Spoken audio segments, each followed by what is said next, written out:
To top headlines. రాష్ట్రంలో ఉన్న అన్ని వ్యవస్థలన్నీ గాడిలో పెట్టేందుకు ప్రయత్నిస్తున్నామన్నారు సీఎం చంద్రబాబు నాయుడు. బడ్జెట్ పై శుక్రవారం ఆయన అసెంబ్లీలో మాట్లాడుతూ గత ప్రభుత్వం చేసిన అప్పులు తప్పులే రాష్ట్రానికి శాపంగా మారాయన్నారు. రాష్ట్రాన్ని మళ్లీ ఆర్థికంగా నిలబెట్టాలనే కూటమిగా ఏర్పడి పోటీ చేసినట్లు తెలిపారు. 93% స్ట్రైక్ రేట్ తో గెలవడం ఒక చరిత్ర అని చెప్పారు. మోదీ, పవన్ తనపై ఎంతో నమ్మకం పెట్టుకున్నారని దాన్ని నిలబెట్టుకునేందుకే తనకు శక్తి ఉన్నంత వరకు కృషి చేస్తారని తెలిపారు. 2014లో రాష్ట్ర విభజన సమయంలో చాలా సమస్యల్ని ఎదుర్కొన్నామని, మనకు లోటు కరెంటు ఉండదని గుర్తు చేశారు. ఆ పరిస్థితి నుంచి మిగులు కరెంటు పరిస్థితికి తీసుకొచ్చామన్నారు. మళ్ళీ ఒక 10 సంవత్సరాలు మేము అధికారం లేకుండా ఉండే పరిస్థితికి వచ్చాం. 2014 విభజన జరిగినది మనలందరినీ కూడా చాలా కలత చెందేట్టుగా చేసి చాలా ఇబ్బందులు పడ్డాం. నాకైతే ఆ రోజు చాలా మంది ఆదాయం అంతా హైదరాబాద్ లో వస్తుంది, ఈ రాష్ట్రానికి ఆదాయం లేదు, కనీసం పెన్షన్లు వస్తాయా, లేకుంటే మా జీతాలు సకాలంలో వస్తాయా, అభివృద్ధి ఏమవుతుందని భయపడిన రోజు. అయితే దిశ 2014లో మళ్ళీ ఆ రోజు ఎన్డీఏ, బీజేపీ, తెలుగుదేశం కలిసి పోటీ చేశాం. పవన్ కళ్యాణ్ గారు బయట నుంచి ఆ రోజు సపోర్ట్ చేశారు. అక్కడి నుంచి మళ్ళీ ప్రజల సహకారం తీసుకున్నాం, అనుభవాన్నంతా కూడా ఉపయోగించాం, సమర్థవంతమైన నాయకత్వాన్ని ఇచ్చాం. 22.5 మిలియన్ యూనిట్ల కరెంటు కొరతుంటే 3 నెలల్లో కరెంటు కొరత లేకుండా చేసి మళ్ళీ మిగులు కరెంటు సాధించిన పార్టీ తెలుగుదేశం పార్టీ. 5 సంవత్సరాలు వినూత్నమైన మార్గాలతో ముందుకు పోయి కరెంటు ఛార్జీలు పెంచకుండా సోలార్ గాని, విండ్ గాని ఇలాంటి వినూత్నమైన మార్గాలతో కరెంటు ఛార్జీలు తగ్గించడానికి ప్రయత్నం చేశాం. ఆ రోజు నేను ఒక మాట చెప్పాను, భవిష్యత్తులో కరెంటు ఛార్జీలన్నీ సోలార్ వల్ల ఎంతో ప్రయోజనాలు వస్తాయి. ₹1.50 నుంచి ₹2 లోపల యూనిట్ వస్తుందని చెప్పాం. అదే చూస్తే అప్పట్లోనే కొన్ని దగ్గర ₹1.99 వచ్చే పరిస్థితికి వచ్చింది. తర్వాత ఇప్పుడు స్టెబిలైజ్ అవుతా ఉంది. అలాంటి వినూత్నమైన కార్యక్రమాలతో ముందుకు పోయాం.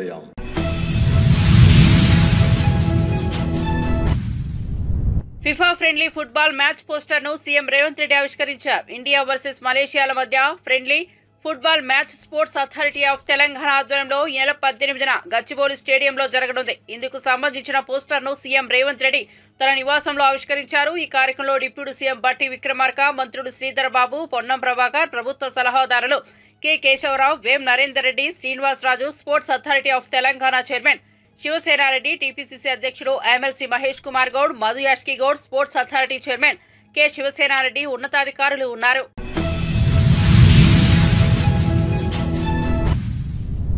ఏపీ అసెంబ్లీలో వైఎస్ఆర్సీపీ ఎమ్మెల్సీలు వర్సెస్ మంత్రులు అన్నట్లుగా చర్చ నడుస్తోంది. వైఎస్ఆర్సీపీ నేతలు అడుగుతున్న ప్రశ్నలకు కూటమి నేతల వద్ద సమాధానం లేకపోవడంతో సభను తప్పుదోవ పట్టించే విధంగా మంత్రులు ఆవేశంతో ఊగిపోతున్నారు. తాజాగా మంత్రి సత్యకుమార్ సమాధానం చెప్పకుండా డైవర్షన్స్ పాలిటిక్స్ చేశారు.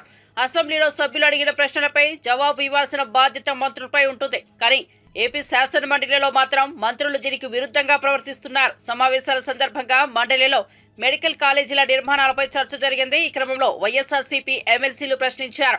మెడికల్ కాలేజీ నిర్మాణం ప్రభుత్వమే పూర్తి చేస్తారా, లేదా సీట్ల భర్తీ కోసం ఏ ఫార్ములాని అనుసరిస్తున్నారు? గుజరాత్ ఫార్ములాని అమలు చేస్తున్నారా? ప్రభుత్వ మెడికల్ కాలేజీలో ఉన్న సీట్లను నీట్ కౌన్సిలింగ్ ద్వారా చేయాలన్నారు. పులివెందల్లో హాస్పిటల్ ఒకటి కట్టారు అధ్యక్ష. ఇది హాస్టల్ కళాశాల ఒక్క హాస్పిటల్ మాత్రం కట్టారు. ఈ ఫోటోలు చూడండి అధ్యక్ష, ఈ ఫోటోలు చూడండి అధ్యక్ష. మేము అధికారంలోకి వచ్చే నాటికి ఒక హాస్పిటల్ మాత్రం కట్టి హాస్టల్ కట్టకుండా, కాలేజ్ బిల్డింగ్లు కట్టకుండా, అమ్మాయిల కళాశాల అమ్మాయిలు హాస్టల్లో ఉండాల్సిన దాన్ని 4 గోడలు మాత్రం కట్టే అమ్మాయిలు మేము ఎక్కడ పెట్టి చదివించారు అధ్యక్ష.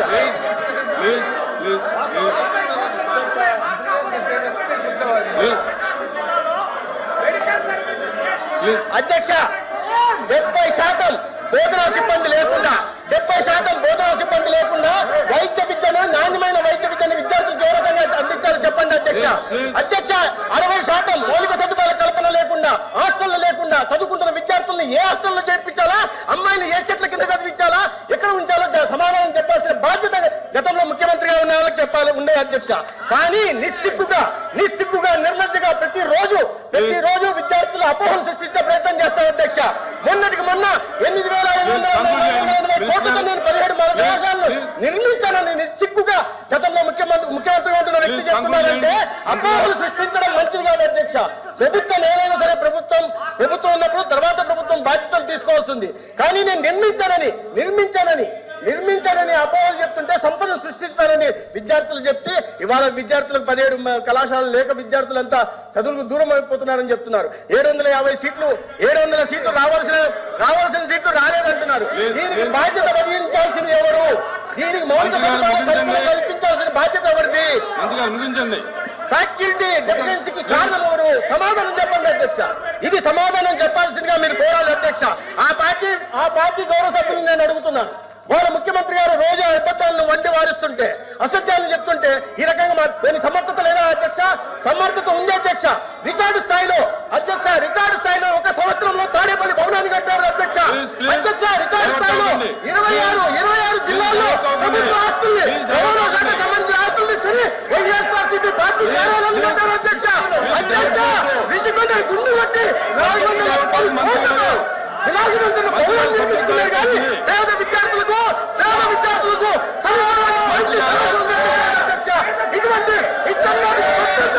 ఇటువంటి పెత్తందారు ఇవాళ అబద్ధాలు చెప్తుంటే ఏంటి అధ్యక్ష? ఇది ఏంటి అధ్యక్ష? సమాధానం చెప్తుంటే సమాధానం చెప్పలేదు అధ్యక్ష. లేదంటే ఆ పార్టీ అధ్యక్షుడిని, ఆ గౌరవ సభ్యుల్ని చెప్పండి అధ్యక్ష.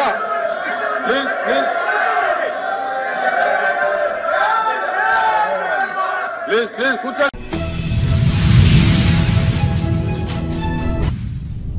బడ్జెట్ పై బహిరంగ చర్చకు సిద్ధమంటూ సీఎం చంద్రబాబుతో సహా మంత్రులకు మాజీ మంత్రి కాకాని గోవర్ధన్ రెడ్డి సవాల్ విసిరారు. ఆయన మీడియాతో మాట్లాడుతూ సూపర్ 6 పథకాలు అమలు చేసే అవకాశం లేదని, అందుకు ఈ బడ్జెట్ ప్రవేశపెట్టిన తీరే నిదర్శనమన్నారు. శాసన మండలిలో బడ్జెట్ పై మాజీ ఆర్థిక మంత్రి యనమల రామకృష్ణుడు చేసిన ప్రసంగాన్ని కాకాని ఖండించారు. ఈ ప్రభుత్వంలో దాపురించింది మనందరం చూసాం. అటువంటిది జగన్మోహన్ రెడ్డి గారు ముఖ్యమంత్రి అయిన తర్వాత 80,454 కోట్ల రూపాయలకు సంబంధించినటువంటి ఆపరేషన్స్ కమెన్స్ అయ్యాయి. మెమోరాండం ఆఫ్ అండర్స్టాండింగ్ కాదు, వాళ్ళు దానికి సంబంధించినటువంటి ఉత్పత్తులు ప్రారంభించారు. అంత పెట్టుబడులు తీసుకొచ్చి అది mega and large and mega projects గురించి మాట్లాడుతున్నాను. లార్జ్ అండ్ మెగా ప్రాజెక్ట్స్కు సంబంధించి 80,454 కోట్ల రూపాయలకు సంబంధించినటువంటి పెట్టుబడులతో ఆ కంపెనీలు వాటి పనులు ప్రారంభించి పనులు జరుగుతున్నాయి. ఈరోజు ప్రోడక్ట్స్ ఈరోజు వాటికి సంబంధించినటువంటి ఆ కమెన్స్ అనేటువంటి సందర్భం. దాంతోపాటు 3,94,000 ఎంఎస్ఎంఈస్ ప్రారంభమైనాయి. ఈరోజు micro small and medium entrepreneurs ఏదైతే ఉందో వాళ్ళు దాదాపుగా 3,94,000 యూనిట్లు ప్రారంభమయ్యాయి. కాబట్టి ఈరోజు ఏ విధంగా అభివృద్ధి చెందింది, ఏ విధంగా అభివృద్ధి ఉంది అనేటువంటి దాన్ని చూడాలంటే ఈరోజు నువ్వు అభివృద్ధితో పోల్చుకుంటే ఈరోజు ఒక్కసారి చూస్తే ఏదైతే గ్రాస్ వాల్యూ యాడెడ్ ఉందో ఆ గ్రాస్ వాల్యూ యాడెడ్ చూస్తే స్టేట్ కంట్రిబ్యూషన్ ఏ విధంగా ఉంది అని చూస్తే నేషనల్ కంట్రిబ్యూషన్కి gross value added of national gross value యాడెడ్కి ఈరోజు గ్రాస్ స్టేట్ వాల్యూ యాడెడ్ ఏ విధంగా ఉందంటే మన కంట్రిబ్యూషన్ ఏ విధంగా ఉందంటే 2014 నుంచి 2019 వరకు జీబీఏకి సంబంధించినటువంటి స్టేట్ కంట్రిబ్యూషన్ వచ్చి 2.86% చంద్రబాబు నాయుడు గారు ముఖ్యమంత్రిగా ఉన్నప్పుడు. జగన్మోహన్ రెడ్డి గారు ముఖ్యమంత్రి అయిన తర్వాత 2019 నుంచి 2024 వరకు 4.07%. అంటే నీ హయాంలో కేవలం 2.86% మాత్రమే నేషనల్ జీవీఏకి మన కంట్రిబ్యూషన్ ఉంటే జిఎస్వీఏ కంట్రిబ్యూషను.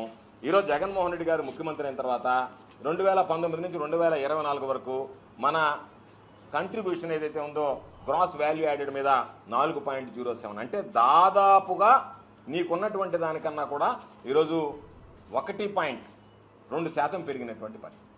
కాబట్టి ఈరోజు ప్రతి ఒక్కటి చూస్తే దానికన్నా 45% అధికమైంది గతంలో నువ్వు ఉన్నటువంటి దానికన్నా. కాబట్టి ఏదో మాట్లాడేస్తామో ఏదో చేస్తామో అనేటువంటి విషయం కాకుండా ఈరోజు మేము మీకు సూటిగా చెప్పేది, మీరు మాట్లాడేటప్పుడు కానీ మాట్లాడించేటప్పుడు కానీ మీరు ఏ విధంగానైనా సరే ఒక నిర్ణయానికి వచ్చేసారు. ప్రజలకు మనం సూపర్ 6 ఇవ్వకూడదు, ఇవ్వడానికి వీలు లేదు, దాని ప్రకారం మీరు నడుచుకుంటున్నారు. ఏమీ అభ్యంతరం లేదు. మీరు ప్రజల పాపం ఓట్లు వేశారు. ఈరోజు అమాయకంగా మిమ్మల్ని చూసి వాళ్ళు బలైపోతున్నారని చెప్పి మాకు బాధ ఉంది కాబట్టి మేము ప్రశ్నిస్తున్నాం. మీరు మోసం చేస్తారని చెప్పినటువంటిది ఆనవాయితీ, చంద్రబాబు నాయుడు గారు ఆనవాయితీ, కొత్తగా వచ్చినటువంటిది ఏం లేదు. దానిని మోసం చేయడానికి ఆ సూపర్ 6 ఎగ్గొట్టడానికి మీరు ప్రత్యామ్నాయాలు ఆలోచన చేస్తూ ఆ బురద వైఎస్ఆర్ కాంగ్రెస్ పార్టీ మీద జగన్మోహన్ రెడ్డి గారి మీద వేసి ఏదో ఒక విధంగా పబ్బం గడుపుకోవాలనేటువంటి ఆలోచన చేయడం శోచనీయం. ఇది మీకు తగదు అని చెప్పి తెలియజేస్తున్నాం. కాబట్టి దీని మీద ఎటువంటి బహిరంగ చర్చ కానీ నిన్న జగన్మోహన్ రెడ్డి గారు సుదీర్ఘంగా మీరు పొందుపరిచినటువంటి మీరు ప్రజెంట్ చేసినటువంటి బడ్జెట్ ప్రకారం దాని ప్రకారం ఇస్తే మరలా మీరు శాసన మండలిని ఏదో ఒక విధంగా దానిని తప్పుదారి పట్టించి దాన్ని ఏదో ఒక విధంగా 14 లక్షల కోట్లు 10 లక్షల కోట్లు ఏదో అప్పులు అయిపోయినాయి, రాష్ట్రానికి సంబంధించి అభివృద్ధి జరగలేదు, అసలు క్యాపిటల్ అవుట్లేనే లేదు, కాబట్టి మేమేదో బ్రహ్మాండంగా చేసాం. ఆర్థిక రంగం ఈరోజు మరలా చెప్తున్నాం, చంద్రబాబు నాయుడు కన్నా జగన్మోహన్ రెడ్డి గారి హయాంలో సమర్థవంతంగా పనిచేసింది.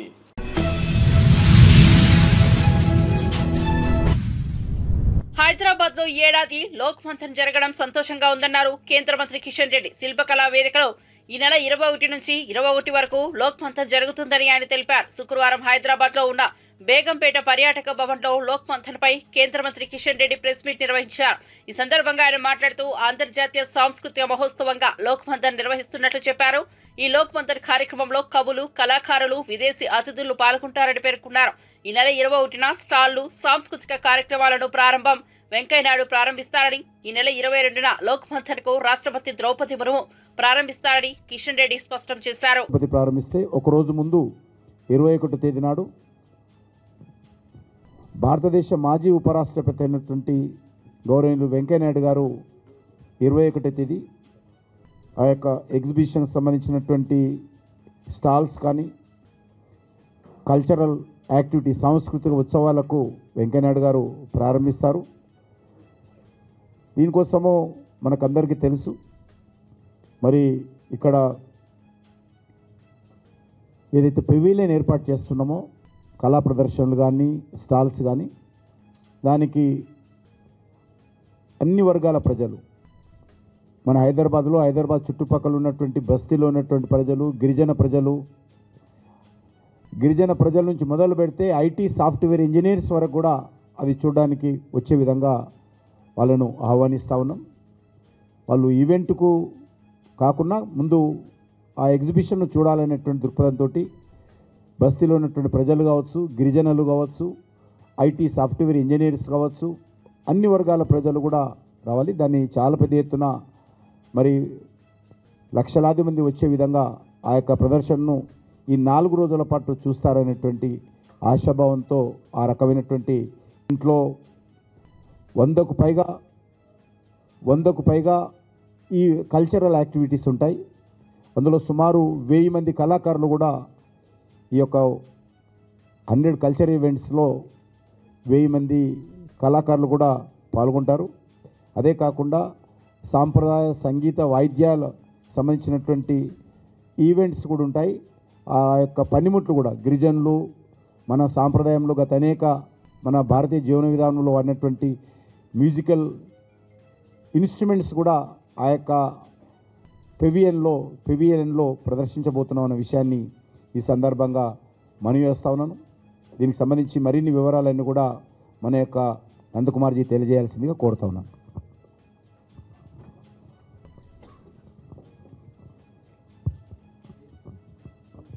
नमस्कार आदरणीय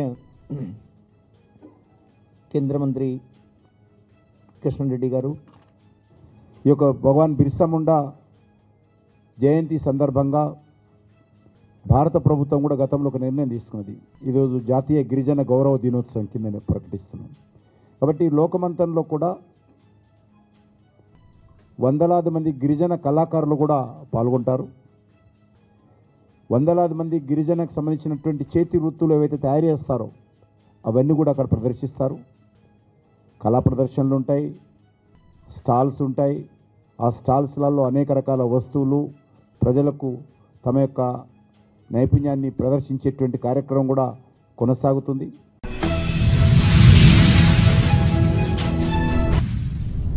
ఏపీ శాసనసభ ఉపసభాపతిగా సభా గౌరవాన్ని కాపాడతారని రఘురామకృష్ణరాజు స్పష్టం చేశారు. ప్రజలు ఇవ్వని ప్రతిపక్ష హోదా కోసం జగన్ మారాం చేయకుండా అసెంబ్లీకి రావాలని రఘురామ హితవు పలికారు. శాసనసభ డిప్యూటీ స్పీకర్ గా బాధ్యతలు స్వీకరించిన అనంతరం ఆయన మాట్లాడారు. గతంలో సభలో అమర్యాదగా మాట్లాడిన వారందరినీ ప్రజలు ఓడించారని గుర్తు చేశారు. జగన్ కు ప్రజలు ప్రతిపక్ష హోదా ఇవ్వకపోతే చంద్రబాబును నిందించి ప్రయోజనం ఏంటని రఘురామ ప్రశ్నించారు. నాకు మైక్ ఇవ్వట్లేదు అంటే ఒకసారి వచ్చి చూస్తే కదా తెలిసి ఇది మైక్ ఇస్తున్నారో లేదో.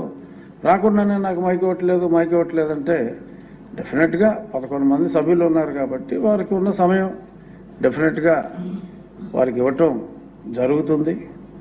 ఇంట్లోనే సెట్టింగ్ వేసుకుని మాట్లాడటం కరెక్ట్ కాదు. ఇంత వైభవంగా అసెంబ్లీ హాల్ ఉన్నప్పుడు వారు ఇక్కడికి వచ్చి తప్పనిసరిగా కుసంస్కారాలు కాదు, మా గౌరవనీయులైన ముఖ్యమంత్రి వర్యులు ఇటువంటి చెత్త భాషని ప్రోత్సహించే వ్యక్తి కాదు, అగౌరవపరిచే వ్యక్తి కూడా కాదు. కాబట్టి నేను గతంలో కూడా శాసనసభ్యుడిగా ఉన్నప్పుడు తోటి శాసనసభ్యుడిగా అసెంబ్లీలో వారికి తెలియజేయడం కూడా జరిగింది, మీరు రండి అసెంబ్లీకి కంపల్సరీగా అని. ఇప్పుడు ఉపసభాపతిగా కూడా అత్యున్నత విలువలు పాటిస్తూ మీరు హోదా మర్చిపోండి, ఎందుకంటే నాకు తెలిసిన న్యాయ పరిజ్ఞానంలో ప్రతిపక్ష నాయకుడు హోదా రాదు, మారం మానేసి వచ్చేయండి అసెంబ్లీకి, ఇది గౌరవ సభ, తప్పకుండా మిమ్మల్ని గౌరవిస్తామని చెప్పి ప్రతిపక్షానికి కూడా నేను మనస్ఫూర్తిగా తెలియజేస్తున్నాను. నేను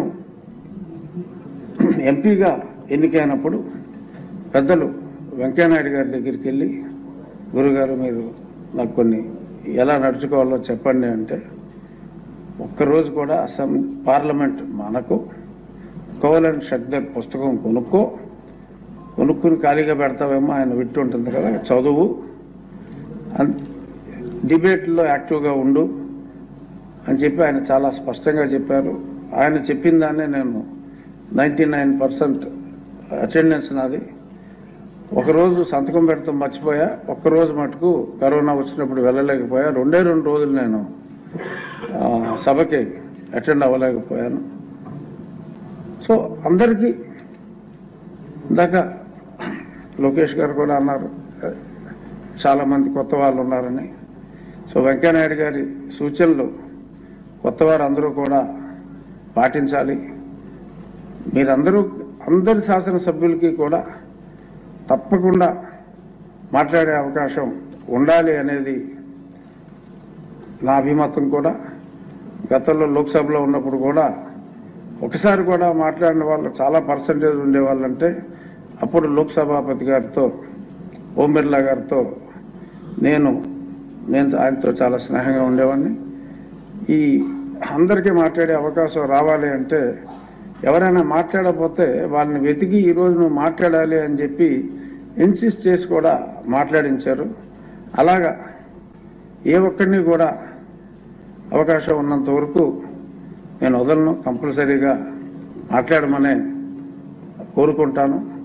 సమయం ఉన్నప్పుడు లైబ్రరీకి వెళ్ళి మరి గతంలో పెద్దలందరూ మాట్లాడిన ఆనిముత్యాలు లాంటి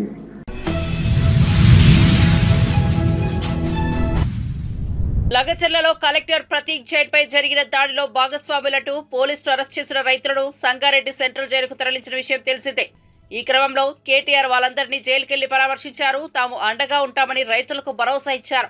అనంతరం మీడియాతో మాట్లాడుతూ జైలులో ఉన్న రైతులపై 3rd డిగ్రీ ప్రయోగిస్తూ చిత్రహింసలకు గురి చేస్తున్నారని, మెజిస్ట్రేట్ కు ఈ విషయం చెబితే వాళ్ళ ఇళ్లలో వాళ్ళకి ఇదే గతి పడుతుందని బెదిరిస్తున్నారని తీవ్ర ఆరోపణలు చేశారు. జైల్లో ఉన్న రైతుల బాధ వర్ణనాతీతంగా ఉందని, సంఘటనతో సంబంధం లేని వాళ్లను కూడా జైల్లో పెట్టారని ఆరోపించారు. ఇదంతా రేవంత్ రెడ్డి కుట్ర అని, ఫార్మా విలేజ్ పేరుతో కుటుంబ సభ్యులకు భూములు కట్టబెట్టడమే ఆయన ప్లాన్ అని తీవ్ర ఆరోపణలు చేసిన కేటీఆర్ భూమి కోల్పోయిన రైతుల కన్నీళ్లు పెట్టుకుంటున్నారని ఆవేదన వ్యక్తం చేశారు.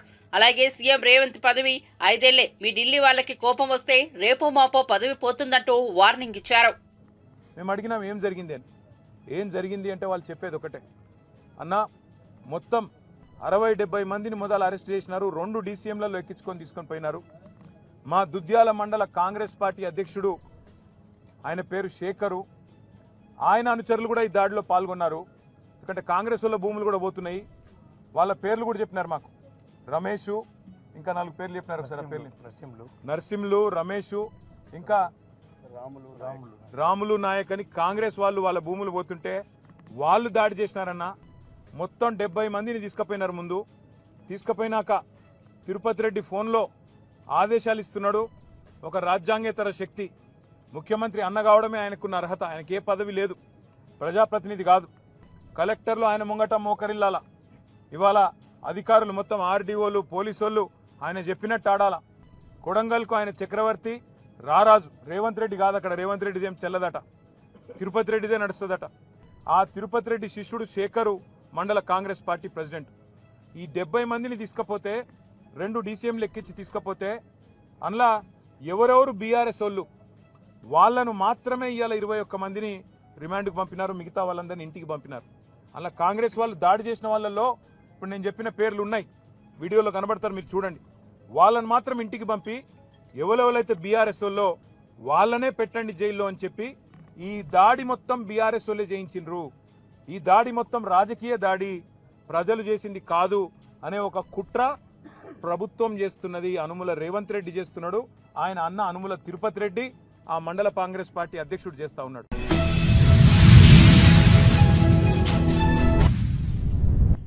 ప్రభుత్వ ప్రోత్సాహం వల్ల అంతర్జాతీయ కంపెనీలు తెలంగాణలో పెట్టుబడులు పెట్టేందుకు ముందుకు వస్తున్నాయని ఐటీ పరిశ్రమల శాఖ మంత్రి శ్రీధర్ బాబు చెప్పారు. రాష్ట్రంలో పెట్టుబడులకు ఎన్నో అవకాశాలు ఉన్నాయని, ఇన్వెస్టర్లకు ప్రభుత్వం తరపున సహకారం అందిస్తామన్నారు. అలెగ్రో మైక్రో సిస్టంతో శుక్రవారం తెలంగాణ ప్రభుత్వం ఎంఓయూ కుదుర్చుకుంది. ఈ మేరకు మంత్రి శ్రీధర్ బాబుతో ఆ సంస్థ సీఈఓ వినీత్ నేతృత్వంలోని సంస్థ ప్రతినిధులు బృందం హైదరాబాద్ లో భేటీ అయ్యారు. ఈ సందర్భంగా ఈ అవగాహన ఒప్పందానికి సంబంధించిన వివరాలను ఆ సంస్థ సీఈఓతో కలిసి మంత్రి శ్రీధర్ బాబు వెల్లడించారు. రాష్ట్రంలో సెమీ కండక్టర్లకు సంబంధించి R&D సెంటర్ను ఏర్పాటు చేయబోతున్నట్లు మంత్రి తెలిపారు. ఎంప్లాయ్మెంట్ చేసుకుంటామని, దానికి సంబంధించి ఈ మైక్రో సిస్టమ్స్ సంబంధించిన అంశం విషయంలో రాబోయే కాలంలో ఈవీ అదేవిధంగా సెమీ కండక్టర్స్ సంబంధించిన అంశాలు, ఇక్కడ ఉన్న డిజైన్ కంపెనీస్ ప్రథమంగా రాబోయే కాలంలో ఇక్కడున్న వాతావరణంలో, ప్రధానంగా పారిశ్రామిక వాతావరణంలో పెద్ద ఎత్తున తెలంగాణ రాష్ట్రం ఉన్న అవకాశాలను దృష్టిలో పెట్టుకుని వారు ఇక్కడికి రావటం, ఆలోచన చేసి నిర్ణయం తీసుకోవటం పట్ల మేము హర్షం వ్యక్తం చేస్తూ స్వాగతం పలుకుతా ఉన్నాం. We are welcoming Allegro Microsystem for launching their R&D center in Hyderabad. We are extending on behalf of the state of Telangana, our government, we are extending all the support to the Allegro Microsystems who made a decision to put up their R&D center in Hyderabad. This R&D center primarily will be employing about nearly 500 people in their center. And about Allegro Microsystem, the CEO, Mr. Vinit Narwal-Wala, he is the CEO who had come here, who would also try to share his company's profile. But this is a big global company which are into microsystem, which they are into EVs. They have a huge presence in EV manufacturing components, and they are also trying to see and explore their existence and their market in the semiconductors arena. And they have seen, much market is available in India, especially in Hyderabad, and that is the reason that they have, shared with us. And on behalf of our government, on behalf of our industry department, we gave all the assurance that we will be supporting this R&D center of Allegro Microsystem. On this occasion, I would like to congratulate and thank Allegro Microsystem for showing the confidence on the state of Telangana, on our government, and I wish you all the best and good luck. Now I would like to request Mr. Vinit Ji, who is the CEO of Allegro Microsystem, to say a few words. Okay. Thank you, Honorable Minister. Really excited to be here to inaugurate our global R&D center in Hyderabad. We are a company that's been around for almost 100 years. We're listed on the NASDAQ.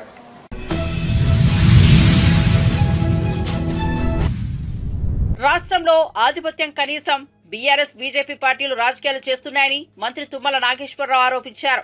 సచివాలయంలో ఆయన మీడియాతో మాట్లాడుతూ దేశంలోనే record స్థాయిలో ధాన్యం ఉత్పత్తి సాధించామని పేర్కొన్నారు.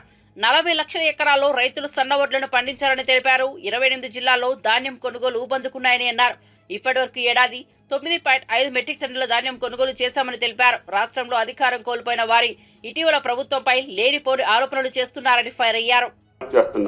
కాబట్టి దయచేసి ధాన్యం కొనుగోలులో కానీ, పత్తి కొనుగోలులో కానీ, పత్తి కూడా గతంలో కంటే బ్రహ్మాండంగా దిగుబడి తగ్గింది, కానీ కొనుగోలులో మాత్రం ఏమాత్రం కూడా అలక్ష్యం చేయకుండా గత 3 నెలలుగా CCIని ఇబ్బంది పెట్టి ఆ మంత్రి గారితో మాట్లాడి ఆ MDని ఇక్కడికి పిలిపించి 3 సార్లు తెలంగాణ పత్తిని మొత్తాన్ని కొనుగోలు చేసే ప్రయత్నం చేశాం.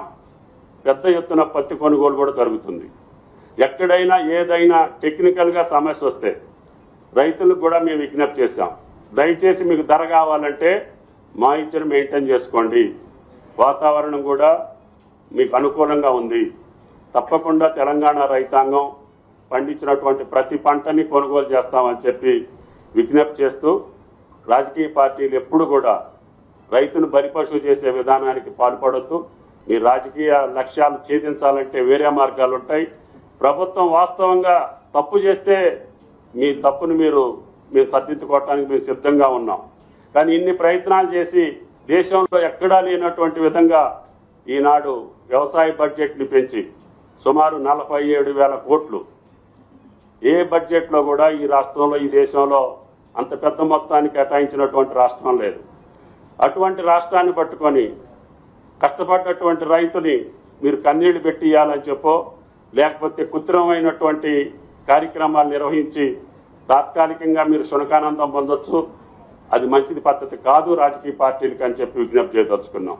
కాబట్టి దయచేసి మేము అన్నటువంటి ప్రతి మాట రైతుకు సంబంధించి 2 లక్షల రుణమాఫీ చెప్పాం. అది ఆగస్టు 15కి 2 లక్షల లోపు ఉన్నటువంటి వాళ్ళందరికీ చేశాం. 2 లక్షల పైన ఉన్నటువంటి వాళ్ళకు కూడా రేపు రైతు సదస్సులో మిగిలినటువంటి వాళ్ళకి ఎప్పుడు ఇస్తాం, ఏ రకంగా ఇస్తాం, మొట్టమొదటి సంవత్సరంలోనే మేము తప్పకుండా రుణమాఫీ పూర్తి చేస్తామని చెప్పి కూడా ముఖ్యమంత్రి గారు కేబినెట్ నిర్ణయించుకున్నాం. తప్పకుండా ఆ కార్యక్రమాన్ని కూడా పూర్తి చేసే బాధ్యత మాది. దాని తర్వాత రైతు భరోసా కూడా సబ్ కమిటీ నివేదిక వచ్చిన తర్వాత తప్పకుండా రైతు భరోసాను కూడా కంటిన్యూ చేయాలనేది మా ప్రభుత్వం యొక్క లక్ష్యం. అంతేకాకుండా పంట బీమాని కూడా ఈ సంవత్సరం కేబినెట్లో చర్చించి ఏ పంట అయినా సరే, ఏ రైతు అయినా సరే నష్టపోతే తప్పకుండా రైతును ఆదుకోవాలి. అవసరమైతే ఆ రైతుల యొక్క ప్రీమియం కూడా రాష్ట్ర ప్రభుత్వమే భరాయించి అకాల వర్షాలకో ప్రకృతి వైపరీత్యాలకో నష్టం జరిగితే ఆ పంట నష్టం వచ్చేటట్టుగా రైతును ఆదుకోవాలన్న ఏకైక ప్రభుత్వం భారతదేశంలో తెలంగాణ ప్రభుత్వం. ఇన్ని కార్యక్రమాలు చేస్తున్నటువంటి ప్రభుత్వం, గతంలో వాళ్ళు ఎగవేసినటువంటి రైతు బంధుని చెల్లించినటువంటి ప్రభుత్వం, అదేవిధంగా అన్ని డిపార్ట్మెంట్లో ఉన్నటువంటి బాకీల్ని తీర్చి కొత్త విధానానికి పోతా ఉన్నాం. కాబట్టి దయచేసి తెలంగాణ రైతుని ఇబ్బంది పెట్టేటటువంటి మీ రాజకీయ క్రీడ మానేయమని చెప్పి ఆ రాజకీయ పార్టీలకు విజ్ఞప్తి చేస్తున్నాం. Thank you.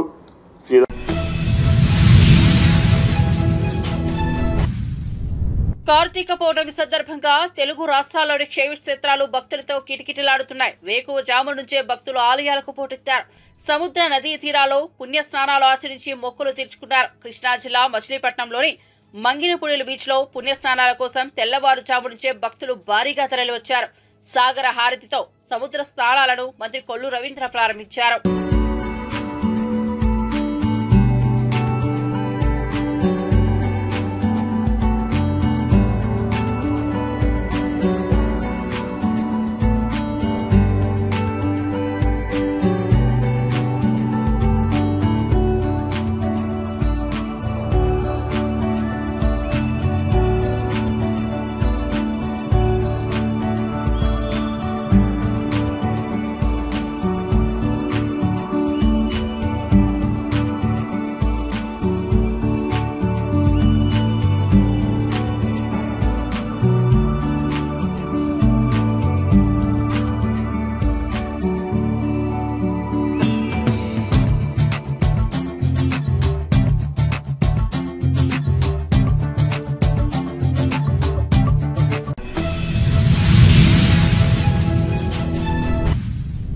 కార్తీక పౌర్ణమిని పురస్కరించుకుని విజయవాడ దుర్గా మల్లేశ్వర స్వామి దేవస్థానం ఆధ్వర్యంలో ఇంద్రకీలాద్రిపై గిరి ప్రదర్శన ఘనంగా నిర్వహించారు.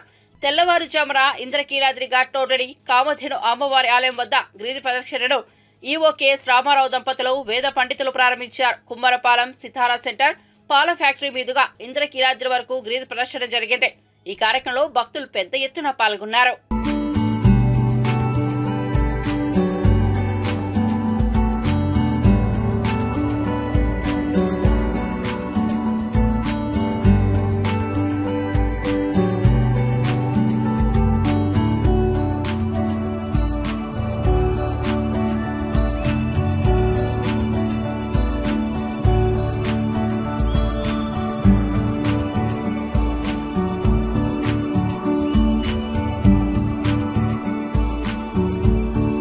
కార్తీక మాస సందర్భంగా ఈ రోజు గిరి ప్రదక్షిణ విశేష ప్రాధాన్యతను సంతరించుకుంది. ఈ రోజు దేవస్థానంలో జరిగే అన్ని కార్యక్రమాలకు స్పందిస్తూ భక్తులు కూడా అత్యధిక సంఖ్యలో గిరి ప్రదక్షిణలో పాల్గొనడం విశేషం. చాలా విశేషమైన రోజున గిరి ప్రదక్షిణలో పాల్గొని స్వామి అమ్మవారి యొక్క కృపకు పాత్రలు అవుతారని సంపూర్ణంగా విశ్వసిస్తూ, అలాగే ఈ రోజు కార్యక్రమాలైనటువంటి అభిషేకాలు, కాలార్చన, లక్ష బిల్వార్చన, అలాగే సహస్ర లింగార్చన కార్యక్రమాలన్నిటితో పాటుగా దీపోత్సవం తర్వాత జ్వాలా తోరణం కూడా ఈ రోజు ఉండడం విశేషం.